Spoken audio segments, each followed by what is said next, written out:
Wenn Aufräumen für dich oft zu groß, zu viel oder einfach nur lähmend ist, dann ist dieses Video für dich. Vielleicht kennst du das. Du hast eigentlich genug Platz. Einen großen Esstisch, eine große Küchenfläche, ein Sofa. Und trotzdem sind sie ständig voll. Post, Schulsachen, Kram, der nur kurz abgelegt wurde und dann beschlossen hat, dort einzuziehen. Du schaust hin und weißt nicht mal mehr, wo du anfangen sollst. Und genau deshalb fängst du gar nicht erst an. Heute geht es nicht um perfekte Ordnung und nicht um Tipps, die nur funktionieren, wenn man viel Energie, Zeit und leere Schränke hat. Heute geht es um Ordnung für echte Leben, für volle Köpfe, für wenig Kraft und für Situationen, in denen man eigentlich erst Platz schaffen müsste, um überhaupt aufräumen zu können. Keine Kondo-Regeln, keine Ideale, sondern kleine, machbare Wege, die dir helfen, wieder ein bisschen Luft zu bekommen. Kapitel 1: Warum dieses Video kein typischer Ratgeber ist. Bevor wir über konkrete Schritte sprechen, lass uns etwas Wichtiges klären. Vielleicht sitzt du gerade da und denkst, ja, das weiß ich doch alles. Du hast schon Artikel gelesen, Bücher angefangen, Videos gesehen, Listen gespeichert. Du weißt, dass man ausmistet, dass Dinge einen Platz brauchen, dass kleine Schritte helfen sollen. Und trotzdem stehst du immer wieder im selben Chaos. Das bedeutet nicht, dass du zu wenig weißt. Es bedeutet, dass Wissen allein nicht dein Problem ist. Das hier ist kein Video, das dir sagt, du müsstest dich nur zusammenreißen oder endlich die richtige Methode finden. Viele Ordnungstipps sind für Menschen gemacht, die nicht permanent am Limit leben, die abends noch Energie übrig haben, die nicht den ganzen Tag Dinge mitdenken, tragen, organisieren. Wenn diese Tipps bei dir nicht greifen, liegt das nicht daran, dass du unfähig bist. Vielleicht bist nicht du das Problem, sondern die Erwartungen an dich. Und genau deshalb gehen wir heute einen anderen Weg. Kapitel 2: Die Sache mit dem Platz. Oder warum du erst Platz brauchst, um aufzuräumen. Das ist ein Punkt, den kaum jemand ausspricht. Manchmal kannst du nicht aufräumen, weil kein Platz da ist, nicht im Kopf und nicht in der Wohnung. Wenn Schränke voll sind, wenn jede Fläche belegt ist, dann fühlt sich Aufräumen an wie Umparken in einer Tiefgarage ohne freie Stellplätze.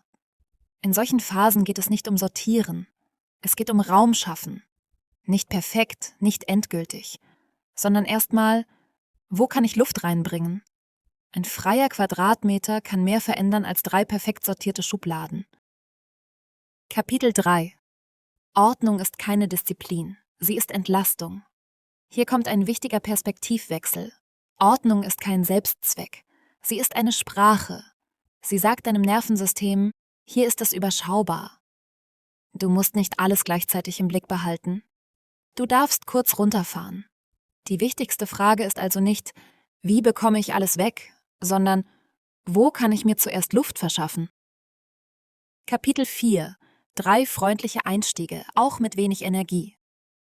Erstens: Die heilige Fläche. Wenn du dir nur eine einzige Sache aus diesem Video merken willst, dann vielleicht diese. Such dir eine Fläche, die frei bleiben darf. Nur eine. Der Küchentisch, der Nachttisch oder ein Teil der Couch. Diese Fläche ist nicht für Ordnung da. Sie ist für Ruhe da. Sie ist ein kleiner Ort, an dem dein Gehirn nicht dauernd ruft, da müsstest du noch. Und ja, alles andere darf erstmal chaotisch bleiben. Ordnung muss nicht überall sein. Sie muss nur irgendwo spürbar sein. Zweitens: Sammeln ist erlaubt. Ja, wirklich. Einer der größten Druckmacher beim Aufräumen ist dieser Gedanke, ich muss alles sofort richtig wegräumen. Nein, musst du nicht. Du darfst Dinge zwischenparken. Eine Postkiste ist kein Versagen. Ein Wäschekorb neben der Couch ist kein Charakterfehler. Ein Sammelplatz im Flur ist kein Zeichen von Kontrollverlust. Es ist ein Zeichen dafür, dass du dir einen Umweg erlaubst, statt alles auf einmal zu verlangen. Und ganz ehrlich, ein geordneter Korb ist seelisch 1000-mal entspannter als 10 „Ich leg das mal kurz hin" Stellen. Also, wenn du nicht weißt, wohin Dinge gehören, entscheide das nicht jetzt. Nimm einen Korb, eine Kiste, einen Karton. Alles, was kein Zuhause hat, kommt da rein. Nicht sortiert, nicht perfekt, aber weg von den Flächen. Das ist kein Aufschieben. Das ist Zwischenparken mit System. 3. Zeit begrenzen, nicht das Ergebnis. Stell dir einen Timer, 5 oder 10 Minuten. Nicht mit dem Ziel, ich bin danach fertig, sondern mit dem Ziel, ich höre auf, bevor es zu viel wird. Wenn der Timer klingelt, stopp. Auch wenn es noch nicht schön ist. Auch wenn dein Kopf sagt, ach komm, das geht doch noch. Nein, aufhören ist Teil der Strategie. Weil dein Gehirn sich merkt, wie sich etwas anfühlt. Wenn Aufräumen immer mit Überforderung endet, vermeidet dein System es beim nächsten Mal. Wenn du aber aufhörst, bevor es zu viel wird, speichert dein Gehirn, das war machbar, das war okay. Und noch etwas hilft, damit Ordnung nicht wieder zum nächsten Druckthema wird. Kapitel 5. Humor ist keine Albernheit, er ist Überlebenshilfe. Wenn du beim Aufräumen nur streng mit dir bist, hältst du das nicht durch. Ein bisschen Humor kann helfen. Zum Beispiel, die Wäsche auf der Couch. Offenbar ein langfristiges Wohnprojekt. Oder der Esstisch als Ablagefläche. Ein Klassiker. Zeitlos. Das ist kein Verharmlosen. Das ist Entschärfen. Ordnung entsteht leichter in einem Raum, in dem du dich nicht selbst angreifst.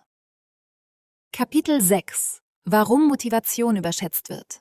Kleiner Realitätscheck. Motivation ist launisch. Sie kommt gern dann, wenn man gerade keine Zeit hat und verschwindet zuverlässig, wenn man sie brauchen würde. Wenn Ordnung nur funktioniert, wenn du motiviert bist, dann ist sie nicht alltagstauglich.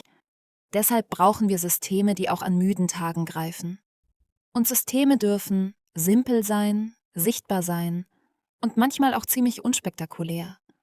Körbe sind keine Kapitulation. Sie sind eine Einladung an dein Gehirn zu sagen, ich muss das jetzt nicht perfekt lösen.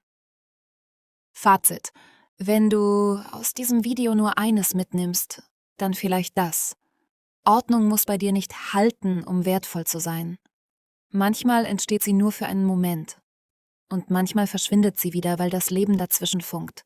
Das ist kein Rückschritt. Das ist Alltag. Wichtig ist nicht, dass das alles bleibt, wie es ist, sondern dass du dir immer wieder ein kleines Stück Erleichterung erlaubst. Du brauchst keinen perfekten Plan. Du brauchst weniger Druck. Ordnung darf sich deinem Leben anpassen, nicht umgekehrt. Und manchmal reicht es für heute zu sagen, ich mache es mir ein kleines Stück leichter. Wenn du magst, schau gern in die Videobeschreibung. Dort habe ich Bücher und Hörbücher verlinkt, die mir selbst geholfen haben und vielleicht auch dir gute Impulse geben können. Nicht als Pflicht, sondern als Begleitung. Danke, dass du dir dieses Video angesehen hast. Wenn du möchtest, schreib mir gerne in die Kommentare, welche Stelle bei dir immer wieder kippt. Der Tisch, die Küche, die Couch oder dieser eine Flur, der schon sehr lange dazugehört. Und glaube mir, du bist damit nicht allein.